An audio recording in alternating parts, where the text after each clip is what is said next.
Sabi ay bigyan ko daw siya kahit sana, kahit regalo na... Yan. Sige. Trabaho habang malakas ang ulan, maglinis ka dyan. Sige. Tagalima mga Rome. Libre! Libre! Pagkatapos yan, magtanim ka na ng diretso.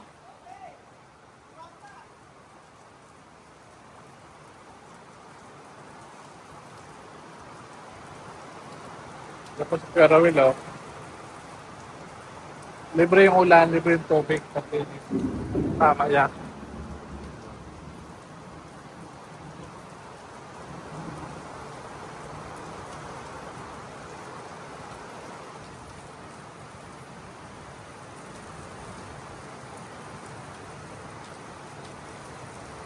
Oh.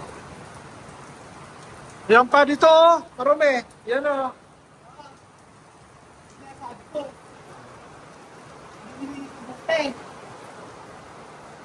Lumagraw!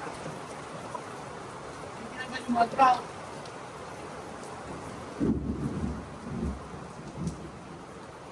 Di pa dyan. Ito, umulan. Na? Umulan. O nga, linisin mo lang dyan. Para hindi na magdilig.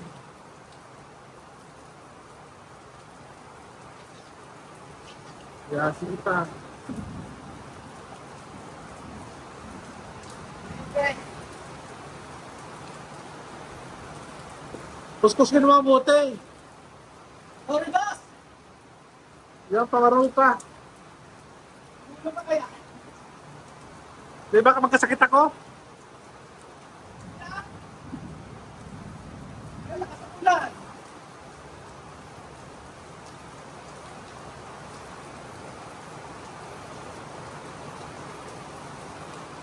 Ay, grabe ang ulan.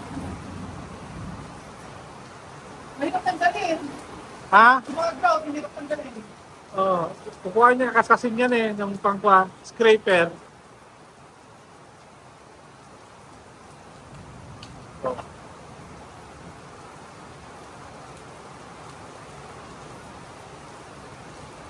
Magkakaba naman dito.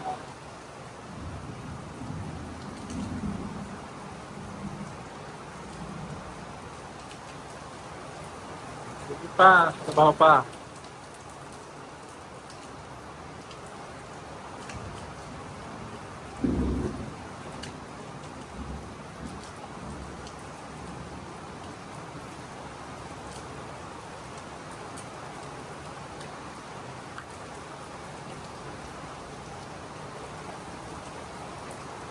Eh!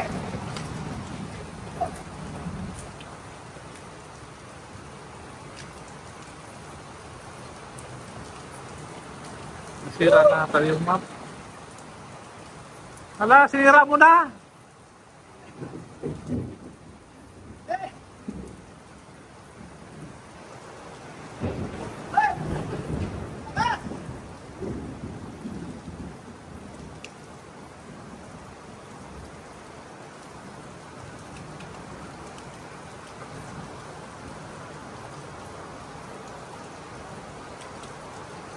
Yan.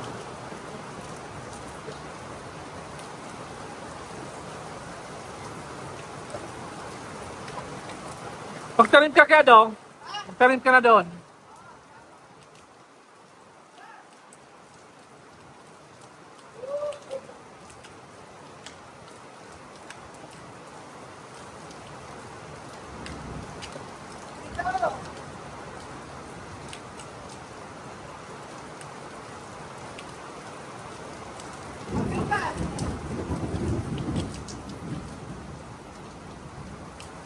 Yan.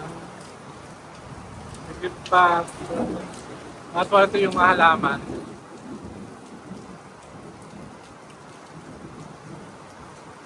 Higit lang.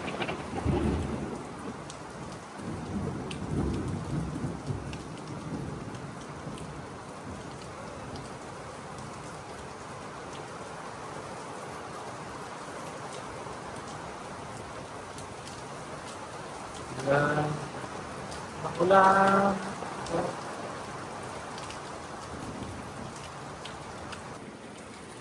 Ayan po. Pero yun.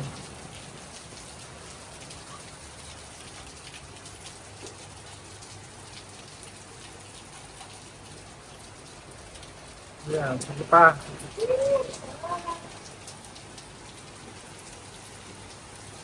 Parang gusto ko maligo. Parang gusto ko maligo. Tapos, pagkatapos, ano? Ma- Tapos, mag, magtatanim ano? Tatanim. Maligo na ako. Maligo na ako. Ang ganda talaga mga amigo, tingnan nyo po. Pagka ganyang meron siyang screen. Di ba? Ang kulang na talaga rito ay ating dining table. And then carpet para dito at carpet doon. Yan po. Wala nang papasok na lamok mga amigo dito sa ating bahay. At yun nga po. Sasabihin ko po sa inyo mga amigo na birthday ni Wesley ngayong 30 kung hindi ako nagkakamali ngayong June 30 at nanghihingi siya ng pabor sa akin. Humingi ng pabor sa akin si Wesley na sabi ay bigyan ko daw siya kahit regalo na 1,000 o 1,500 pesos. Mga ganun lang naman, mababalit lang hinihingi niya sa akin. So ang question diyan ay nasabi ko na hindi ako magbibigay kay Wesley at matagal niya na akong kinukulit, wala pang 30 ay nung nag-start na ng June nagsabi na siya sa akin. Tapos ngayon ay ang ganda. Pakita ko muna sa inyo mga amigo. Tingnan ang ganda ng langit oh. Ang ganda ng ganda. Ngayon po mga amigo, katatapos na kasing umulan. Ang lakas ng ulan, sobra. Grabe. Parang sabi ko nga yung ulan na ito ay parang blessing ng Lord dahil talaga napakainit po nung ilang araw na po rito sa minsan Nueva Ecija. So biglang bumuhos ang ulan, lahat ng mga tanim nadiligan. Tapos ayan, talagang naligo talaga ako sa ulan. So ang sarap pala na parang babalik-balikan mo yung dati nung bata ka. Talagang kami naliligo rin kami sa ulan mga amigo dati nung bata ako. At talagang yun yung namimiss ko. Masarap yung buhay before, di ba? Na kung saan lahat tayo, lalo yung mga 40s, mga 40hen, alam niyo po yan, yung mga nilalaro natin na wala pang cellphone nun before. Ang simple ng buhay, hindi masyadong mainit ang panahon, hindi pa polluted, marami pang mga puno, at simpleng buhay. Lahat kumakain ng kangkong, lahat kumakain ng talbos ng kamote, mga bata. Ngayon, yung mga bata mapili na, mapakain ba naman pala yung mga bata ngayon, di ba? Nung bata namin, kahit 7 years old, 8 years old, kumakain kami ng ampalaya, kumakain kami ng mga talbos-talbos. Talagang iba ang buhay noon sa ngayon. Opo, naalala ko lang naman po, dahil kasi syempre, tayo bilang magulang, kasi ang nangyayari ngayon, yung mga bata na ang nasusunod sa pagkain. Like si Chuchen, mahilig siya sa chicken. Tapos, sabaw, kumakain naman siya ng, halimbawa, sinigang. Kakain siya ng sabaw, pechay. Mahilig naman siya sa gulay. Pero syempre, ang palaya, hindi niya kakainin. Okra, hindi niya kakainin. Unlike before. Kaya nakakamiss din, di ba, yung mga panahon na mga kabataan, lalo yung mga 40 anyos ngayon.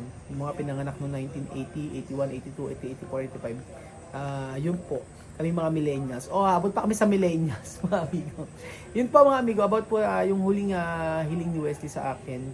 Huling ni Wesley sa akin ay padalan ko siya ng pera para sa birthday niya. So, maliit lang naman, kaya sabi ko nga po, pinangalan ako na hindi ako magpapadala sa kanya. Kaya lang, syempre, ang huling message siya ngayon sa akin. Kaya nag-message sa akin, sabi niya, hello, kumusta? Hindi ako binibigyan ng nanay ko. Hindi mo rin ako binibigyan, sabi niya. Tapos ayun, malungkot siya. Makita mo sa message niya yung talagang So matagal naman ang tagal ko nang hindi nagpapadala sa kanila at nagbibigay. Pero this time is kung maliit lang naman siguro na ganoon, baka naman pwedeng bigyan total birthday naman. Pero yun nga sabi ko kasi inyo, hindi pa kami nag-usap ni Wesley ko yung na magpapaalam na ako sa kanya. So I think para mas okay ay bigyan ko si Wesley kahit siya na lang, and then magpaalam na ako na hindi na ako makapag-message sa kanya, at kakalimutan ko na na ganun. So sa lahat naman nangyari, kaya lang syempre malungkot yung bata na yun. Ah, si Wesley is parang sila Kylie lang yan, na merong time na ganoon, pero napakaaga kasi niyang namulat sa kahirapan at saka sa pagkatrabaho. Kaya ang hirap, sa totoo lang mga amigo, na yung i-let go na hindi tulungan. So lalo sa pag-aaral nito. Kasi wala nang pakialam si Princess Fiona kay Wesley. Wala siyang pakialam. Alam niyo kung bakit? Kasi hindi na nga siya pinapakain eh. Kung anong diskarte ni Wesley, yun na lang. Tapos at the end of the day, tatawagan si Wesley pag nangangailangan siya. Ngayon may pera siguro yung si Princess Fiona, kasi syempre binibigyan siya ng mga ibang tao. So good para sa kanya. Pero sana maisip din naman niya bigyan si Wesley. Diba? Bigyan din naman niya si Wesley ng pagkain, or bigyan din naman niya si Wesley ng So, malapit ng birthday ni Wesley, at sabi ko nga po sa inyo, yun yung huling-hiling niya siguro sa akin, na sasabihin sa akin last naman na hindi na ako nagbibigay sa kanya. So, yun po mga amigo. At ako'y nagpapasalamat po dahil sa mga nangyari po ay unti-unti ay naging okay naman na ako. Sa maraming nasaktan, lalo ako sa akin, kasi ang pagtulong po kasi mga amigo, hindi lang naman yung sasabihin mo na tutulungan mo, bibigyan mo ng pera, hindi eh. The more na nagbibigay ka na sa isang tao, the more na binibigyan mo ng kabutihan yung isang tao, ay nag-i-invest ka ng feelings. Nag-i-invest ka ng feelings na para mo nga tinuturing sila na pamilya. And masakit yun sa part ko.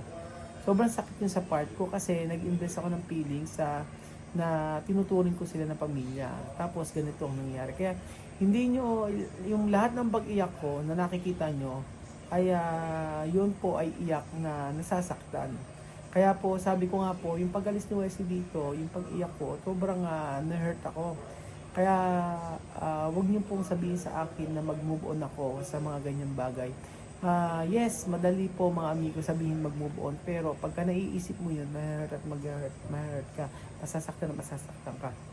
Yeah, alam niyo po mga amigo, yung pinaka-the best para sa akin ay yun nga, para ang ginagawa ko, inilalaan ko po mga amigo yung aking buhay sa church, every Sunday nandyan.